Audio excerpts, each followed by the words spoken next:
सल्लल्लाहु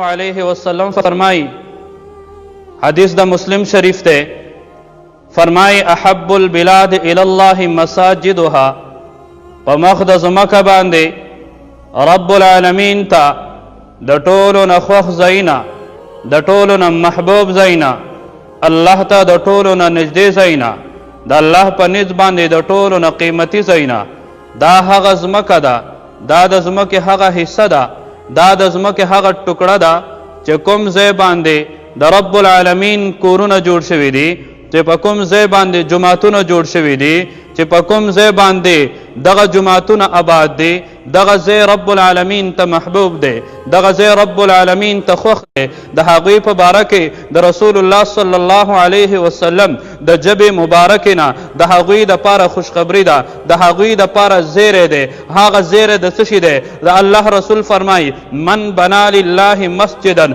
चाचे जोड़ को यो जुमात, चाचे जोड़ को द रब्बुल आलमीन कोर, ब्या दगा मस्जिद जोड़वलो द अल्लाह दगा कोर जोड़वलो मकसद यबतगी बिही वजह अल्लाह, सिर्फ द रब्बुल आलमीन रज़ाई मकसूद दा चे पदे जुमात जोड़वलो बांदे, पनी मस्जिद जोड़वलो बांदे, द रब्बुल आलमीन पकोर जोड़वलो बांदे ज़माना द ज़मके व अस्मानुन खालिक अगर आजिशे, ज़माना ज़मके व अस्मानुन मालिक अगर आजिशे, रब्बुल आलमीन माता जन्नत राकी, रब्बुल आलमीन ज़माना खुशाल शे। ददगा इंसान ददगा मुसलमान ददगा जुमात जोड़उन के मकसद सिर्फ द रब्बुल आलमीन रज़ा दा। पैगम्बर इनक़िलाब फरमाए, बनल्लाहु लहु बैतन, आहा दगा रब्बुल आलमीन बा दद पारा प जन्नत की कोर जोड़े, प जन्नत के बवरना महल जोड़े, ता प ज़मक बांधे द रब्बुल आलमीन प ज़मक बांधे, यो जुमात जोड़ को, यो मस्जिद जोड़ को, द रब्बुल आलमीन यो कोर दे जोड़ को, सगीरन काना औ कबीरन, दगा वड़ू के जुमात दे कदगा गट जुमात दे, हाँ दगा जुमात पर जोड़ा वो बांधे जे सिर्फ स्ताम मकसद सिर्फ स्ताम मतलब अगर द रब्बुल आलमीन रज़ादा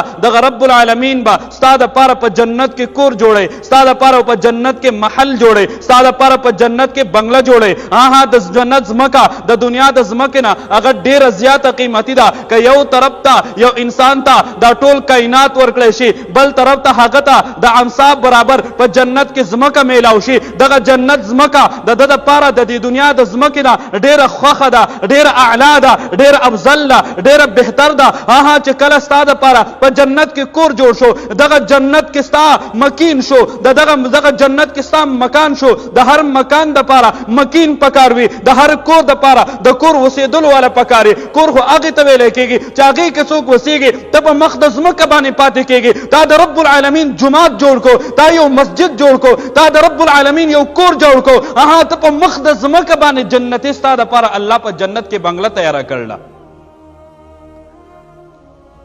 और जुमात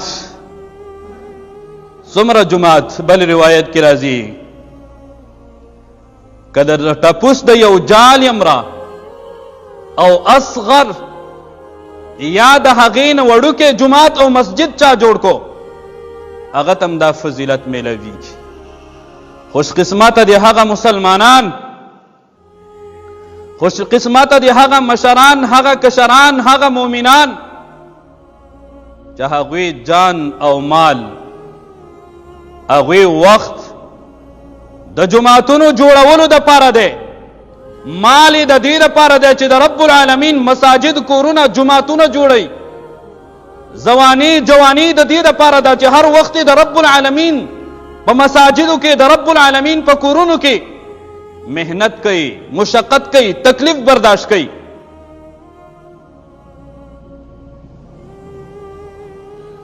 दगा मुसलमान और दगा मोमिन ते कल सिर्फ द मस्जिद तरवानी मस्जिद तचे कल जी हदीस द बुखारी और मुस्लिम की रसी, मन गदा इलल मस्जिदी औ राहा, सोक चे सहार औ माखाम जुमात तजी, सोक चे सहार औ माखाम मसाजिद तजी, सोक चे सहार औ माखाम द रब्बुल आलमीन कुरुन तजी, अगर बेहतरीन ज़ैन तजी, اعد الله له فی الجنة نزلا. د قیامت په ورځ به ته د رب العالمین میلمی، رب العالمین به ستا میزبان وي. ته نن د رب العالمین کورونه آبادې، ته نن د رب العالمین جوماتونو ته روانې. د قیامت په ورځ به الله تعالی ستا مهمان نوازي کوي.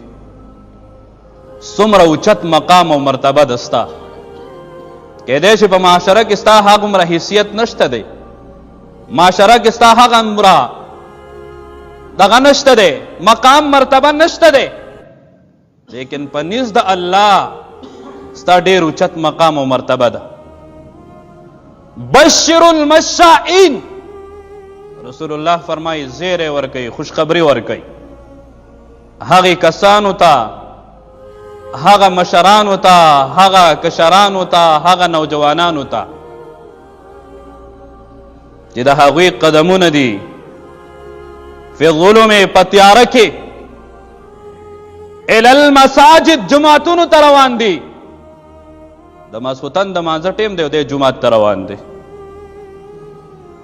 د سهار د مانځه ټیم دی او دا مسجد ته روان دی.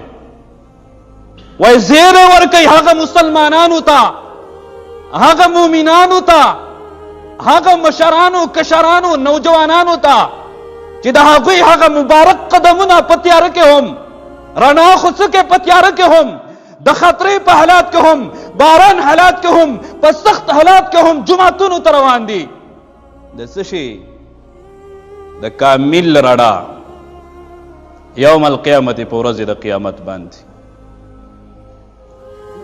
قیامت او د محشر ورځ، د قیامت یو ورځ 50,000 کاله وي. دغه ورځ باندې به اندیره وي، تکه توره تیاره وي، هر یو کس سره به د خپل عمل مطابق رڼا وي. هغه رڼا باندې به دا محشر میدان ته رواني. لیکن هغه کسان چې هغې جومات ته روان دي، که هغه سهار مونځ دی، که هغه د ماسخوتن مونځ دی، په تیاره کې ځي د رب العالمین کورونه آبادوي، دغه کسانو سره به کامل رڼا وي. او بل زیری د داسې خوش قسمته کسانو دپاره چې د قیامت په ورځ به د هر قسم ګبراهټ نه، د هر قسم یرې نه، د هر قسم خوف نه، د هر قسم غم نه، د هر قسم تکلیف نه او مشقت نه او مصیبت نه به دی محفوظ وي. ټول خلک به ګبراهټ کې په یره کې وي، لیکن کوم کسان چې جوماتونه آبادوي د مشک او عنبر په منبرونو باندې به دوی ناست وي. د کوم کسانو چې د جوماتونو سره مینه او محبت وي، زړه د هغوی د جوماتونو سره تړلی. د سهار مونځ مسجد کې وکړو، دا سوچ او دا فکر کوي چې ماسپښین مونځ به کله راځي جومات ته ورسم. ماسپښین مونځ جمع سره په جومات کې وکړو، دا سوچ او فکر کوي چې مازدیګر به کله راځي چې مونځ وکړم په جمع سره او په جومات کې. د مازدیګر مونځ جمع سره وکړو، دا سوچ او دا فکر کوي چې ماښام به کله راځي چې جومات ته لاړ شم په جمع سره مونځ وکړم. ماښام مونځ په جمع سره وکړو، دا سوچ او دا فکر کوي چې ماسخوتن ټیم به کله راځي چې د ماسخوتن مونځ په جمع سره وکړم، په جومات کې وکړم. ماسخوتن مونځ په جمع سره په جماعت کې وکړو، مسجد کې وکړو. د ده سره دا سوچ دا فکر دی چې کله به سهار کېږي چې لاړ شم جومات کې په جمع سره مونځ وکړم. داسې کسانو دپاره زیری دی، خوشخبري ده. د قیامت په ورځ به دومره سخته ګرمي وي، بالکل اور به راورېږي، هر طرف ته به خولي وي، هر طرف ته به ګبراهټ وي، هر طرف ته به یره وي، هر طرف ته به چغې وي، هر طرف ته به سورې وي، هر طرف ته به فریاد وي. هر یو کس به وایي یا رب ما بچ کا، یا رب ما بچ کا، یا رب ما بچ کا. د هر یو کس دا صدا به وي، د هر یو کس دا جړا به وي، د هر یو کس دا پیغام به وي، د هر یو کس دا اعلان به وي چې یا رب ما محفوظ کړه د خپل عذاب او قهر نه. لیکن اوه قسمه خلک داسې دي چې هغه به د ګبراهټ نه محفوظ وي. یو په هغه خوش قسمته کسانو کې هغه جماعت او هغه ډله او هغه کسان دي چې د مینه او محبت د رب العالمین د کور سره دی، د مینه او محبت د جماعتونو سره دی. دی به د رب العالمین د عرش په سوري کې ناسي. خلکو به حساب کتاب وي او دی به مزې چرچې کوي. دنیا دی یو څو کاله ژوند او زندګي تېره کړه او د جماعت سره د مینه او محبت وکړو. د دې مینې او محبت صله، د دې مینې او محبت اجر، د دې مینې او محبت بدله دا به رب العالمین درکړي. ځکه جماعت دا د الله کور دی. ته چې د الله کور آباد دی الله به ستا کور آباد کړي. ته چې د الله کور آباد دی الله به تا د مصیبتونو نه خلاص کړي. ته چې د الله کور آباد دی الله به تا د تکالیفو نه خلاص کړي. ته چې د الله کور آباد دی الله به تا د مشکلاتو نه خلاص کړي. ته چې د الله کور آباد دی الله به تا نه غمونو نه محفوظ وساتي. ته چې د الله کور آباد دی الله به ستا حاجتونه پوره کوي. ته چې کله الله کور آباد دی الله ته لاسونه اوچته الله به دنیا او آخرت کامیابیانې کامرانیانې تا ته درکوي. لہذا د مساجدو ډېر زیات فضایل دي. یو زنانه د رنګ نه توره ده، د هغې عمل سره د رسول الله صلی الله علیه وسلم د مسجد خدمت کوي. د رسول الله صلی الله علیه وسلم مسجد کې جاړو وي. هغه زنانه وفات کېږي یو شپه، صحابه کرام دومره غټ مسله هغه نه ګڼي، د شپې هغه دفن کړه. رسول الله تپوس کوي چې کله هغه ته خبر میلاو شو وایي تاسو زه ولې نه یم خبر کړی، تاسو ما ته خبر ولې نه دی راکړی؟ یو داسې خوش قسمته زنانه وفات شوې ده او تاسو زه نه یم خبر کړی، پکار دا و تاسو ما ته ویل وی چې ما د هغې جنازه کړوې. مسلمانانو هغې کوم یو عمل داسې و چې رسول الله صلی الله علیه وسلم صحابه کرامو ته تنبیه ورکوي او د دې خواهش ارزو کوي چې زه پر جنازه کې شریک شوی وی او ما یې د جنازه کړوې. د هغې عمل صرف دا و چې د جومات سره یې تعلق، د مسجد صفایي به یې کوله. او بیا رسول الله فرمایي صحابه کرامو ته وایي راځئ چې لاړ شو. د الله رسول ځي د هغې په قبر باندې دوباره جنازه کوي، د هغې دپاره د مغفرت د رحمت دعاګانې کوي. دا اعزاز که هغې ته حاصل دی نو صرف د رب العالمین د مسجد سره د جماعت سره د تعلق په بنیاد باندې نو چې په صفایي باندې دومره اجر او دومره ثواب میلاویږي نو بیا چې کوم د مسجد خادم وي هغه به کوم مقام او کوم مرتبه وي، یا د مسجد کوم بانی وي هغه ته به الله د قیامت په ورځ کوم اعزاز ورکوي. کله چې یو سړی د کور نه را روان شي جومات ته راځي دا د الله میلمه دی. کله چې یو کس د کور نه را روان شي جومات ته راځي په یو قدم ورته یو نیکي میلاویږي، یو ګناه معاف کیږي او په جنت کې یو درجه اوچتیږي. او یو نیکی دا دومره قیمتي ده چې د قیامت په ورځ به درله پلار هم نه درکوي، مور به هم نه درکوي، ورور به هم نه درکوي، زوی به هم نه درکوي، ګاونډي به هم نه درکوي، هېڅ څوک به درله نه درکوي. او دلته د یو نیکي په یو قدم باندې میلاویږي.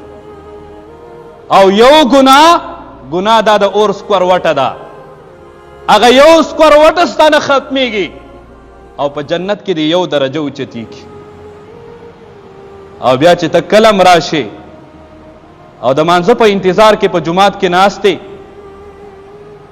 نو تر څو پورې چې ناستې ته داسې یې لکه ته د مسلمانانو د ملک په سرحداتو بارډر باندې ناستې. د مسلمانانو حفاظت کې دې ته رباط ویلې کېږي او رباط دا یو داسې بهترین اجر دی که تا ته په دې کې مرګ راغی ته خو لاړې لیکن ستا اجر به د قیامته پورې جاري وي. لیکن نن زموږ د مسلمانانو دپاره د افسوس مقام دی چې کله جماعت ته راشي اول راځي نه چې کله مسجد ته راشي بیا به یې دوه سترګې ګړۍ ته نیولي د ګړۍ نه بل طرف ته نه ګوري. بیا به ورته مسجد داسې ښکاري لکه قیدخانه، مسجد به ورته داسې ښکاري لکه جیل چې یو منټ زیات شي یو منټ واوړي هر یو به اشاره کوي مولي صاحب ټیم پوره شوی دی. ټوله ورځ په لهو لعب او کیل کود کې مبتلا یې چېرته دی مونه ویل چې ټیم پوره شوی دی. په ګپ شپ کې مبتلا یې په ګنټو باندې. لیکن کله چې جماعت ته راشي نو 2 منټه ته انتظار نشي کولی، 3 منټه ته انتظار نشي کولی. خو تا ته په دې باندې څه میلاویږي چې ته جماعت کې ناست ته چې کله هم جماعت کې ناستې تر څو پورې ناستې په داسې حالات کې ناستې پتا باندې د الله رحمتونه راوريږي، پتا باندې د الله برکتونه راوريږي. ته خدا دعاګانې کوي یا الله په ما باندې رحمت را اوروا، یا الله په ما باندې سکینه برکتونه را اوروا، او چې کوم ځای ته راشي الله یې در باندې راوري ته د هغه ځای نه تخته کې، د هغه ځای نه تېښتې، هلته تنګېږې ته. دا خو زمونږ هغه صورت حال او حالات. محترمو درې مساجد په مخ د ځمکه داسې دي چې الله ورته ډېر عظمت ورکړی دی. یو ته ویل کېږي مسجد حرام چې یو مونځ په 1 لاک باندې دی. دویم نمبر کې مسجد نبوي یو مونځ په 50,000 باندې دی. دریم نمبر کې مسجد اقصا یو روایت کې راځي چې یو مونځ په 25,000 دی، بل روایت کې راځي یو مونځ په 2,500 باندې دی. مساجد اهمیت ته تاسو وګورئ.